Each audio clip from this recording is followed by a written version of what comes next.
Guys ഇന്നലെ വൈകിട്ട് നമ്മുടെ പുതിയ ഗ്യാസ് വന്നു. അതുകൊണ്ട് ഇന്ന് ഉച്ചയ്ക്ക് സ്പെഷ്യൽ ചോറാണ്. ചോറും കോളിഫ്ലവർ ഫ്രൈയും. ഗൈസ് ഇത് കാടിവെള്ളമല്ല, ഇത് എണ്ണയാണ്. എണ്ണ ഇത് ഉരുകാൻ വെച്ചേക്കുക ഈ ഗ്യാസിൻ്റെ അടുത്ത്. രാവിലെ ബ്രേക്ക്ഫാസ്റ്റ് ഇന്നലത്തെ കഞ്ഞിയും മീനച്ചാറ്, മാങ്ങാച്ചാറ്, ചമ്മന്തിപ്പൊടി. ഗൈസ് നമ്മുടെ ചോറ് റെഡി ആയിട്ടുണ്ട്. ഇനി നമുക്ക് ഇതെടുത്ത് ഇങ്ങോട്ട് മാറ്റാം. ഗൈസ് ഞങ്ങൾ മുട്ട വാങ്ങാൻ പോവാ. അപ്പം നിങ്ങൾ ഓർക്കും മുട്ട വാങ്ങാൻ പോകുന്നത് ഞങ്ങൾ എന്തിനാ ഗ്ലാസും വെച്ചോണ്ട് പോകുന്നത്.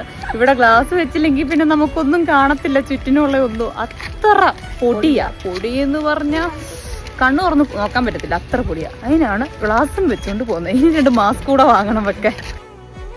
ഗൈസ് രാവിലെ ചോറുണ്ടാക്കിയിട്ട് കഞ്ഞിവെള്ളം മാറ്റി വെച്ചതാ, പിന്നെ കുടിക്കാന്ന് പറഞ്ഞ്. ഇപ്പം നോക്കിയപ്പോൾ നേണ്ട ഐസ്ക്രീം പോലായി. തണുപ്പാണ് ഗൈസ്. ഗൈസ് ഞങ്ങളുടെ ലഞ്ച് റെഡിയായി. ഇനി ഞങ്ങൾ പോയി കഴിക്കട്ടെ.